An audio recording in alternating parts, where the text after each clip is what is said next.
আমরা গ্রামে গ্রামে ক্লাব তৈরি করি, ক্লাব আছে, আমি ক্লাবের সমর্থক, ক্লাব থাক।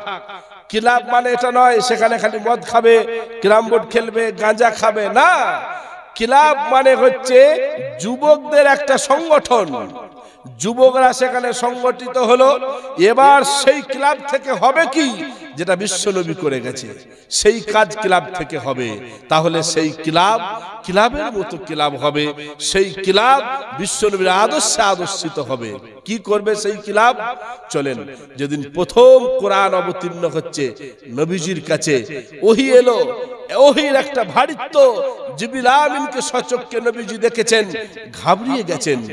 হঠাৎ বাড়ি ফিরে আসছেন, স্ত্রী খাদিজাতুল কুবরা বাড়িতে এসে বলছে, জাম্মিলুনি জাম্মিলুনি, খাদিজা তুমি আমায় কম্বল এবং চাদর আবৃত করো, আমি যেন শীত এবং ঠান্ডা অনুভব করিতেছি। হযরতে খাদিজা বলছে, কি ব্যাপার, আমি তো আমার স্বামীকে কোনোদিনও এমন করতে দেখি নাই, হঠাৎ কি হয়ে গেল, কি হলো? তাড়াতাড়ি চাদর ঢাকা দেওয়ার পরে একজন আদর্শবান স্ত্রীর কর্তব্য কেমন হবে, স্বামীর বিপদের দিনে কিভাবে স্বামীর পাশে দাঁড়াতে হয়, এখান থেকে আমার মা বোনেদেরও শিক্ষা হলো, বিপদের সময় স্বামীকে তুমি ভৎসনা করো না, আগে তুমি স্বামীর পাশে দাঁড়াও। হযরতে খাদিজা ঢাকা দেওয়ার পরে গায়ে মাথায় হাত বুলিয়ে বলছে, কি ব্যাপার, আপনি তো ইতিপূর্বে এমন কোনদিনও করেন নাই, কি হয়েছে আপনার আমাকে একটু খুলে বলেন। বিশ্বনবী সেদিন যে কথা বলেছিল, চলে যান চন্দ্রহাটে, বুখারী শরীফটা খুলে দেখেন, আজও সেটা বুখারীতে স্বর্ণাক্ষরে লেখা আছে। প্রিয় নবীজি স্ত্রীর কাছে বলছে, খাদিজা লাকাদ খাশিতু আলা নাফসি, ওগো খাদিজা আমি নিজে আমার জানের ব্যাপারে আতঙ্কিত মনে হচ্ছে, আর আমি বাঁচব না, আর আমি বাঁচব না। হযরতে খাদিজা বুঝতে পারলো স্বামী আমার ঘাবড়িয়ে গেছে, অতএব এখন ওর পাশে দাঁড়ানো এটা আমার স্ত্রী হিসাবে কর্তব্য। হযরতে খাদিজা গায়ে মাথায় হাত বুলিয়ে বলছে, কি বলছেন বলেন। আমি খাদিজা কি বলছি শোনেন, ওয়াল্লাহি মা ইউখজিকাল্লাহু আবাদা, এটাও বুখারী শরীফে স্বর্ণাক্ষরে লেখা আছে। হযরতে খাদিজা বলছে, আমি আল্লাহর কসম খেয়ে বলছি, সেই স্রষ্টা এমন কোন কাজ আপনার দ্বারাতে করাবেন না যে কাজটার কারণে সমাজের মানুষের কাছে আপনাকে ছোট হতে হবে, আপনাকে লজ্জিত হতে হবে। এইটুকু কাজ যদি না আপনার দ্বারাই করাই, সেই স্রষ্টা আপনাকে ধ্বংস করবে, এটা কেমন করে হতে পারে? আরো সাহস যোগাবার জন্য হযরতে খাদিজা বলছে, এবার শোনেন, কেন আমি নিজের উপরে এতটা আত্মবিশ্বাসী যে সেই উপরওয়ালা আপনার ক্ষতি করতে পারে না, কারণ আপনার সঙ্গে দীর্ঘদিন স্বামী স্ত্রী রূপে আছি, তার পূর্বে আপনি দীর্ঘদিন আমার ব্যবসার দেখাশোনা করেছেন, আপনার জীবনের চাল চলন গতিবেগটা কেমন আমি দীর্ঘদিন ধরে ফলো করে দেখেছি। আমি আপনার মধ্যে বেশ কিছু গুণাবলী পেয়েছি, আমাকে সেই গুণগুলো ভাবাচ্ছে যে মানুষটা এই রকম গুণে গুণান্বিত হবে তার ক্ষতি উপরওয়ালা করবে, এটা সারা পৃথিবী বিশ্বাস করলেও আমি খাদিজা বিশ্বাস করি না। এবার সেই গুণাবলীর কথা আসছে। হযরতে খাদিজা বলছে, এক নম্বর যে গুণ আমি আপনার মধ্যে দেখেছি, এই যে সময়টা আমরা বসবাস করছি, এই সময়টা মক্কার পরিবেশ, ভাই ভাই মারামারি, চাচা ভাইপোই মারামারি, এই বংশ ওই বংশের সাথে মারামারি কাটাকাটি কাটাকাটি, হিংসা বিদ্বেষে গোটা আপনার আরব নিমজ্জিত। এই রকম পরিস্থিতিতেও আমি যেটা আপনার মধ্যে পেয়েছি সেটা হলো ইন্নাকা লাতাসিলুর রাহিমা। ওগো আমার স্বামী, আমি দেখেছি এই ভয়ঙ্কর পরিস্থিতির উপরেও আপনি আপনার সমস্ত আত্মীয় স্বজনদের সাথে সম্পর্কটা খুব সুন্দর করে জুড়ে রেখেছেন। এই জিনিসটা আপনার মধ্যে আমাকে ভাবাচ্ছে। এটা ছিল প্রিয় নবীজির গুণাবলীর মধ্যে 1 নম্বর, আত্মীয় স্বজনদের সঙ্গে সুসম্পর্কটা বজায় রাখা। হিংসা বিদ্বেষ নয়, মারামারি নয়, সম্পর্ক ছিন্ন নয়। ক্লাবের কাজ হবে, ভাইয়ে ভাইয়ে মারামারি হচ্ছে, তাদের 2 ভাইকে ডেকে বোঝানো, দেখো দেখো এটা আমার বিশ্ব নবীর আদর্শ, আমরা মুসলমান, আমার নবীর আদর্শ ছিল আত্মীয়তার সম্পর্ক ছিন্ন নয়, একে অপরের সঙ্গে সম্পর্কটা জুড়ে রাখা। এটা হবে ক্লাবের সদস্যদের কাজ। চাচা ভাইপোই মারামারি হচ্ছে সামান্য বিষয় নিয়ে, তাদেরকে ডেকে বসে ভাইপোকে বোঝানো, তোমার চাচা মানে বাপের সমতুল্য।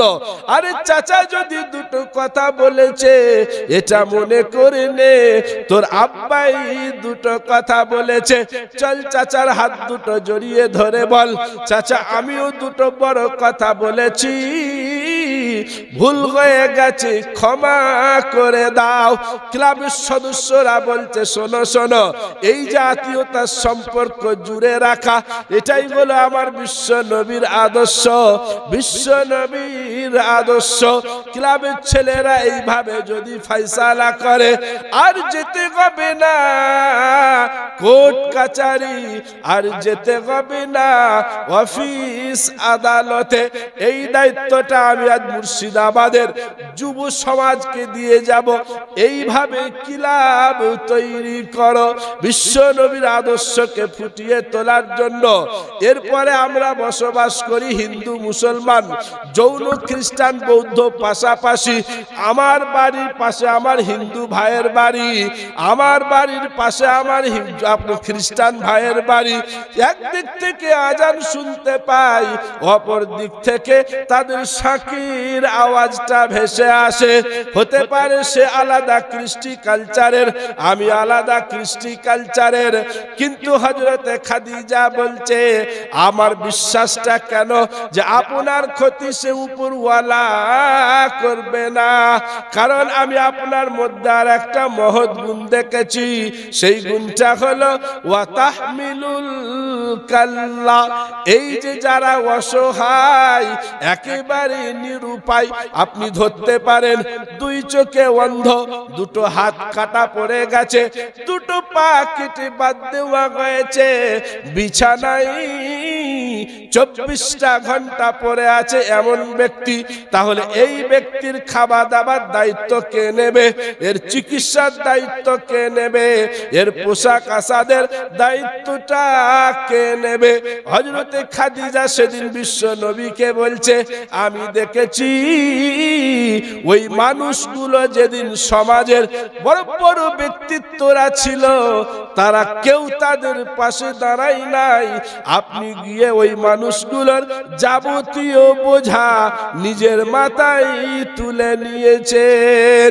সেই জন্য আজকের এই প্রসাদপুর এলাকার যুবক ভাইদেরকে বলবো, ক্লাবের সদস্যরা তারা ওয়াচ করবে আমার ক্লাবের আন্ডারে কোন মানুষটা এইরকম বিপদে পড়েছে, যার খাবারের মতো কিছু নাই, পড়ার মতো কিছু নাই, আর সে রোজগার করবে এমন করার ক্ষমতাও নাই।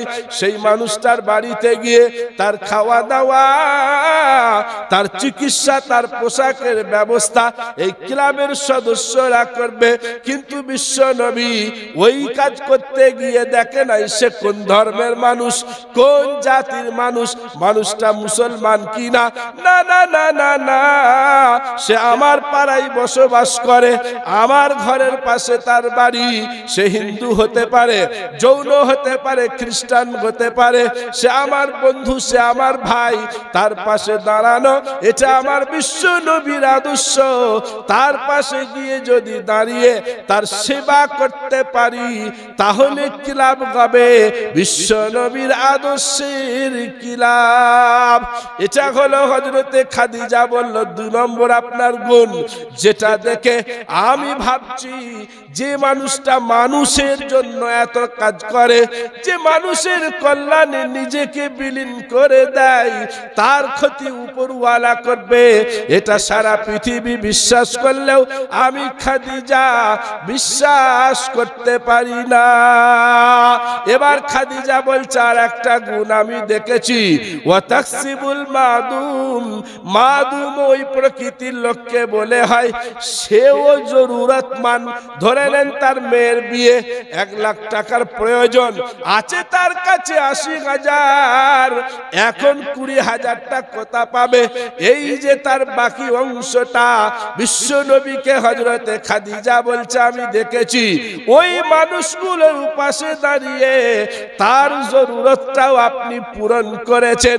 অথচ আপনার থেকে অনেক বড় বড় ব্যক্তিত্ব এই সমাজে ছিল, তারা পাশে যায় নাই, তারা তাকে বুকে টানে নাই, আপনি গিয়ে তাকে বুকে টেনে নিয়ে তাদের এই সেবা করেছেন।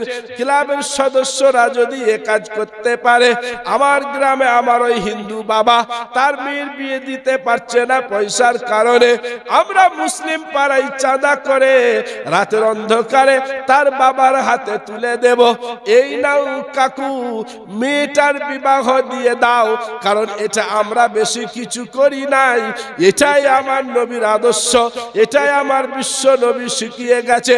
সেই জন্য আমার ক্লাব এখন টিভিতে বিশ্বাসী নয়, আমার ক্লাব এখন জুয়াতে বিশ্বাসী নয়, আমার ক্লাব এখন ক্রাম বোর্ডে বিশ্বাসী নয়, আমার ক্লাব এখন মদে বিশ্বাসী নয়, আমার ক্লাব কাজ করবে বিশ্ব নবীর আদর্শে। কারণ হযরত আবু বকর ছিল মুকেশ আম্বানির মতো ব্যবসায়ী, ঈমান কবুল করার পূর্বে ব্যবসা রাম করে চলতো, যখন ঈমান কবুল করেছে হঠাৎ টোটাল ব্যবসা বন্ধ, গোটা এলাকায় হইচই হয়ে গেল। আবু বকরের এত বড় ব্যবসা বন্ধ কি করে? হযরত আবু বকরের কাছে জানতে চাওয়া হলো কেন ব্যবসা বন্ধ করলে? হযরত আবু বকর বলল ব্যবসা বন্ধ করি নাই, কয়েকটা দিন স্থগিত রেখেছি, ইতিপূর্বে ব্যবসা চলেছে আমার মন মতো, এখন ঈমান এনেছি, এরপরে নতুন করে ব্যবসা চালু করব, সেটা চলবে আমার রবের অনুমতিতে, রব যেভাবে বলেছে সেইভাবে ব্যবসা চলবে। ক্লাবের সদস্যদেরকে বলবো বিশ্ব নবীর আদর্শ শুনেছি, এবার বলো আমার ক্লাব চলবে এই বিশ্ব নবীর আদর্শে, এলাকার মানুষের সেবা হবে, এলাকার মানুষের সেবার জন্য আমার ক্লাবের সদস্যরা সর্বদাই নিয়োজিত থাকবে এবং এই সেবার কাজ করতে গিয়ে তারা জাতি বাছাবাছি করবে না, আত্মীয় বাছাবাছি করবে না, আমার সাথে কার পরন আছে সেটা বাছাবাছি করবে না, বিপদে পড়েছে তার পাশে দাঁড়ানো, এটা ছিল বিশ্ব নবীর 3 নম্বর গুণ। হযরতে খাদিজা আরো আশ্বস্ত করছে আপনি ভয় খাবেন না, আপনি ভয় খাবেন না, আপনার মধ্যে আর একটা মহৎ গুণ আমি দেখেছি, ওয়া তাকরিদ দাইফা, অতিথি আপনার বাড়িতে কেউ এসে গেলে আপনি কোনদিন বিরক্তি হন নাই, বিরক্তি হন নাই, মেহমান এসেছে, অতিথি এসেছে, আপনি আপনার শ্রদ্ধানুযায়ী তার সেবা করেছেন। আমার কলমাওয়ালা মুমিন মুসলমান ভাইরা, আল্লাহওয়ালা বন্ধুরা, মেহমান আপনার বাড়িতে আসে না, আল্লাহ মেহমানটাকে পাঠাই, কারণ তার রিজিকটা আল্লাহ আপনার বাড়িতে রেখেছে বলে সেই মেহমানটা ঘুরে ঘুরে আপনার বাড়িতে পৌঁছে যায়। হযরতে খাদিজা বলছে এই যে আপনার মহৎ গুণ, এটাও আমি দেখেছি, সেই জন্য আমার বিশ্বাস হচ্ছে না সেই উপরওয়ালা আপনার ক্ষতি করবে। 5 নম্বর গুণ হযরতে খাদিজা বলছে শুনুন শুনুন, আমি যেটা আপনার মধ্যে দেখেছি, ওয়াতুইন তুইনু আলা নাওয়াইবিল হাক্কি, কখনো কখনো আল্লাহর আযাব এসে গেছে, কোন এলাকা প্লাবন হয়ে গেছে, বন্যায় ভেসে গেছে, কোন এলাকায় ভূমিকম্প এসে ধূলিসাৎ হয়ে গেছে, ওই অসহায় মানুষগুলো যারা গৃহহারা হয়েছে, মাথা গোঁজার মতো কোন ত্রিপল পাই না। হযরতে খাদিজা বলছে, ওগো আমার স্বামী, আমি দেখেছি সেই দিন ওই অসহায় মানুষগুলোর পাশে আপনি গিয়ে দাঁড়িয়ে বুক পেতে দিয়েছেন, তাদের ত্রিপলের ব্যবস্থা করেছেন, তাদের খাবারের ব্যবস্থা করেছেন, তাদের চিকিৎসার ঔষধের ব্যবস্থা করেছেন, বাচ্চা বাচ্চা শিশুদের দুধের ব্যবস্থা করেছেন। ওই অসহায় মানুষগুলোকে সেদিন আপনি সহযোগিতা করতে গিয়ে হিন্দু মুসলমান যৌন খ্রিস্টান বাঁচাবাঁচি করেন নাই। তারা বিপদে পড়েছে মানুষ হিসাবে, তার পাশে দাঁড়িয়ে আপনি যতটা পেরেছেন তাদেরকে সাহায্যের হাত বাড়িয়ে দিয়েছেন। আজকের ক্লাবের সদস্যদেরকে বলবো, আমরা যদি পারি, আমার এলাকায় যদি কোনো জায়গায় এমন বিপদ এসে যায়, সেই বিপদের দিনে আমার ক্লাবের ছেলেরা ঝাঁপিয়ে পড়ে ওই বিপদগ্রস্ত এলাকায় গিয়ে যদি সেবা করতে পারে, তাহলে হবে বিশ্ব নবীর আদর্শের ক্লাব। সে ক্লাব কোনো দোষণীয় হবে না। এবার আপনি বলেন, আপনি ক্লাব করেন, একটা কেন 5টা করেন, কোনো অসুবিধা নাই। কিন্তু আমার ভাইরা, আমার বাবাজিরা, আমার মায়েরা, বোনেরা, সকলকে বলবো, আমার ক্লাব যদি আমার জাহান্নামের কারণ হয়, আমার ক্লাব যদি আমার কবরে আযাবের কারণ হয়, আমি একজন মুসলমান হিসাবে, যারা আমার ছোট তার বড় ভাই হিসাবে, যারা আমার বড় তার ছোট ভাই হিসাবে করো জোরে জোর হাত করব, ওই জায়গা থেকে সরে আসি, তা না হলে নিজেকে বাঁচাতে পারবো না। আমার ভাইরা, কি হয় আজকে বলেন, সেখানে ছোট ছোট ছেলেরা থাকে, তারা মাদক সেবন করে, মদ, জুয়া, গান, বাজনা। আপনি কি কোরআন পড়েন নাই? এই যে মক্তব চলছে, আমি খুব খুশি হলাম।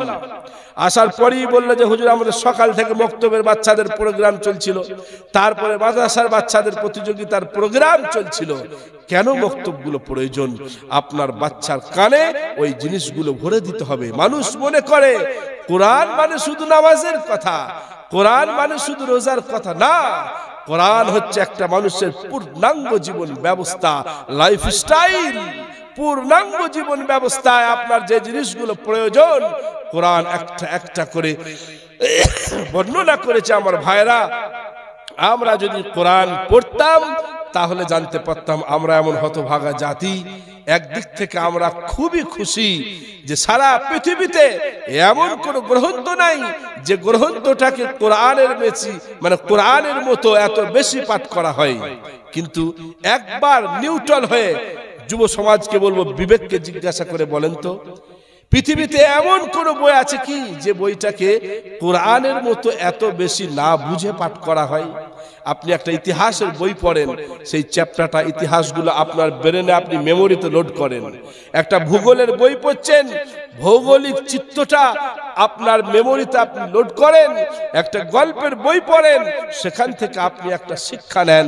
অথচ আপনি বৎসরের পর বৎসর কোরআন খতম করছেন, কোরআন তেলাওয়াত করলেন, আপনি বুঝতেই পারলেন না সেই কোরআন আমাকে কি মেসেজ দিতে চাইলো। সেজন্য আমার ভাইরা, কেউ রাগ না করে, আমি তো কাউকে চিনি না, আপনারা আমার ভাই, নিজের ভাই, আমার কলেমার ভাই, আমার ছোটরা আমার স্নেহের, তোমাদের গালে চুমু খেয়ে বলবো, যারা বড় পা দুটো জড়িয়ে ধরে বলবো, অসুবিধা কিচ্ছু নাই। আপনি আমার বাপের সমতুল্য, আপনি আমার বড় ভাই, যেমন আমার নিজের বড় ভাই। আমি তার কাছে পড়েছি, তিনি আমার উস্তাদ। তো আপনিও আমার বড় ভাইয়ের মতো। আপনি জাহান্নামে যাবেন, আপনার কবরে আযাব হোক, এটা আমি কোনোদিন চাই না। সেই জন্য বলছি, ওইসব জায়গা থেকে সরে আসুন। ক্লাবে গান বাজনা করে, আপনি ইতিহাস পড়েছেন, আপনি কোরআন পড়েন। আমার ভাইরা, কোরআন একটু পড়ে দেখেন, ভালো লাগবে। কোরআন কি বলে দেখেন, এই জিনিসগুলোর সূচনা কখন হয়েছিল, কেন হয়েছিল, তার প্রেক্ষাপটটা কি ছিল। আপনি কোরআন খুলেন 21 পারা, ওয়া মিনান নাসি মাইয়াশতারি লাহুয়াল হাদিস লিয়ুদিল্লা আন সাবিলিল্লাহ বিল্লাহি বিগাইরি ইলম ওয়া ইয়াত্তাখিযাহা হুজুয়া উলাইকা লাহুম আযাবুম মুহিন।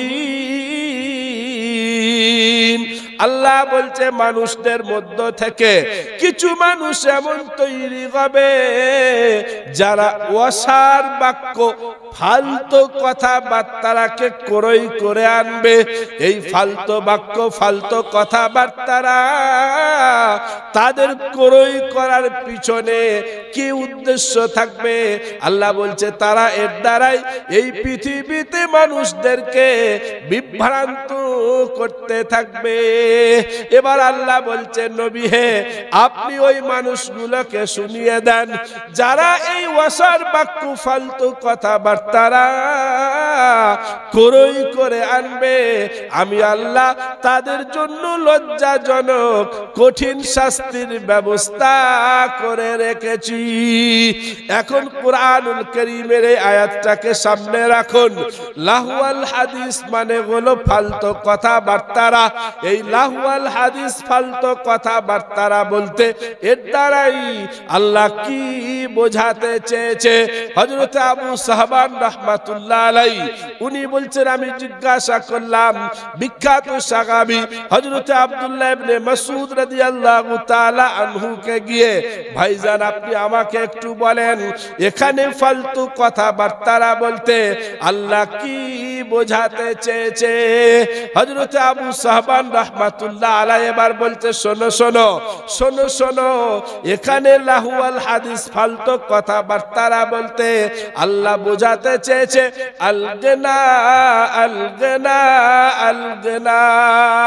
আবু সাহবান রাহমাতুল্লাহ আলাইহি এবার বলছে আল্লাহুল্লাযী লা ইলাহা ইল্লাহু, আমি সেই আল্লাহর নামে শপথ করে বলছি যিনি ছাড়া কোনো মাবুদ নাই, কোনো উপাস্য নাই। ইউরাদ্দিদুহা সালাসা মাররাত, এই যে এর দ্বারাই মানে আল্লাহর ইচ্ছা হলো গেনা, গান বাজনা গান বাজনা গান বাজনা। এই কথাটা হযরত আব্দুল্লাহ ইবনে মাসউদ একবার নয় রিপিট করে করে ঘুরিয়ে ঘুরিয়ে তিনবার বলেছিলেন। এখন আমার সম্মানিত ভাইরা মায়েরা বোনেরা, এই আয়াতটার শানে নুজুল কি, এই আয়াতটা কি কারণে অবতীর্ণ হয়েছিল সেটা একটু আমাদের দেখার। প্রিয় নবীর কাছে যখন কোরআন অবতীর্ণ হচ্ছে, এই কোরআনের কথা মানুষ যখন সমাজের মানুষদেরকে শোনাচ্ছে, বিশ্ব নবী কোরআন শোনার পরে অনেক মানুষ তারা পাগল হয়ে যাচ্ছে, তাদের ভালো লাগছে। আখিরাতের কথা, জাহান্নামের কথা, কবরের আযাবের কথা শোনার সাথে সাথে তাদের অন্তরটা গলে যায়, তারা ভালো হওয়ার চেষ্টা করে। বিশ্ব নবীর হাতে হাত দিয়ে বিশ্ব নবীকে তারা মেনে নেয়। এই যে আস্তে আস্তে বিশ্ব নবীর কাছে মানুষ আসছে, তিনার সঙ্গে সম্পর্ক গড়ে তুলছে, এটা যারা নবীর দুশমন ছিল তারা মেনে নিতে পারল না। ওই দুশমনদের মধ্যে একজন কঠিন দুশমন যার নাম হলো নজর ইবনুল হারিস। এই নজর ইবনুল হারিস চিন্তা করলো মুহাম্মদের ওই কোরআনের সভাটাকে ভেঙে টুকরো টুকরো করতে হলে একটাই রাস্তা আমাদের কাছে, ওই মজলিস থেকে লোকগুলো তুলে এনে আলাদা মজলিসে বসাতে হবে। তাহলে আলাদা মজলিসে যদি বসাতে চাই, ওই রকম আমাদেরকেও একটা একটা মজলিস মাঝে মধ্যে করতে হবে করতে হবে। এখন নজর ইবনুল হারিস করলো কি, এই হতভাগা পারস্য মানে ইরান, সেই ইরানে গিয়ে বিভিন্ন কবিদের লেখা কবিতা, বিভিন্ন সাহিত্যিকদের লেখা সাহিত্য, বিভিন্ন বই যারা লিখত, নাটক নোবেল, সেইগুলো ক্রয় করে আনতে রইল। সেইগুলো কিনে এনে এবার মক্কার ওই মানুষগুলোর কাছে যারা নবীর সবাই গিয়ে বসতো তাদেরকে বলল শোনো শোনো, তোমরা তো মুহাম্মদের সভাতে যাও, সেখানে গিয়ে বসে মুহাম্মদের কাছে কোরআন শোনো। সেই কোরআনে তোমরা কি শোনো বলো? সেখানে তোমরা বেশি বেশি আদ জাতির গল্প শোনো, সামুদ জাতির গল্প শোনো। নূহ নবীর ঘটনা তোমাদের শোনানো হয়, লূত নবীর ঘটনা শোনানো হয়। এসো এসো আমি তোমাদের ভাই। ওই দেখো ইরান থেকে, পারস্য থেকে বিখ্যাত কবিদের লেখা কবিতা, বিখ্যাত সাহিত্যিকদের লেখা সাহিত্য এনেছি, আমি তোমাদের পড়ে পড়ে সেগুলো শোনাবো। এইগুলো শুনলে তোমরা এনজয় করতে পারবে, নতুন নতুন জিনিস তোমাদের ভালো লাগবে। আর কোরআন শোনার পরে তোমরা তো নামাজের জন্য, রোজার জন্য পাগল হয়ে যাও, এমনকি নিজের জান পর্যন্ত দিয়ে দিতে চাও, পকেটের মালও খরচা করো। আর আমার সবাই এসো, তোমাদের টাকা লাগবে না, জানও দিতে হবে না, মালও দিতে হবে না। এইভাবে নজর ইবনুল হারিস করে আনতো। এটা কিছু মুফাসসিরিনে কেরাম বলেছেন, আর কিছু মুফাসসিরিনে কেরাম বলেছেন না না, কানা ইয়াশতারি জারিয়াতান মুগান্নিয়াতান। এই হতভাগা ইরান থেকে, পারস্য থেকে গায়িকাদেরকে ভাড়া করে মক্কায় আনতো। মক্কায় এনে সেখানে গানের কনসার্ট করত, সেখানে গানের ফাংশন করত। আর ওই মানুষগুলো যারা কোরআনের সবাই গিয়ে বিশ্ব নবীর কাছে কোরআন শুনতো, তাদেরকে গিয়ে বললে চলো চলো, পারস্য থেকে ভাড়া করে গায়িকা এনেছি, দেখবে তারা গান করবে, তার গানে তুমি ফিদা হয়ে যাবে, একটা রঙিন দুনিয়ায় পৌঁছে যাবে, তোমার ভালো লাগবে, এনজয় করবে। এইভাবে তারা পারস্য থেকে এনে তারা এই সভাগুলো মক্কায় চালু করেছিল। উদ্দেশ্য ছিল একটা, যাতে কোরআনের প্রচার এবং প্রসারকে বন্ধ করে দেওয়া যায়। আমার কালেমাওয়ালা মুমিন মুসলমান ভাইয়েরা, আল্লাহওয়ালা বন্ধুরা, আমি কাউকে ছোট করছি না। যারা ছোট তোমরা আমার স্নেহের বুকে টেনে বলবো আয়াতটাকে ফিট করো। আজকে আমরা আমাদের এলাকায় করি, আর মেলার নাম দিয়ে করি, গান বাজনার নাম দিয়ে করি। একদিন আজকে টলিউডের অমুক নায়ক, কালকে বলিউডের অমুক গায়িকা, এইভাবে একদিন করে তাদেরকে টাকা দিয়ে আমরা ক্রয় করে নিয়ে এসে এই সভাগুলো আমার এলাকায় করি, আমার এলাকাতে করি। পক্ষান্তরে ভেবে দেখতে হবে, এই সভাগুলোর সূচনা তো কোরআন প্রচার প্রসারের বন্ধের জন্য হয়েছিল। আমি কি সেই নজর ইবনুল হারিসের দলভুক্ত হয়ে যাচ্ছি না তো?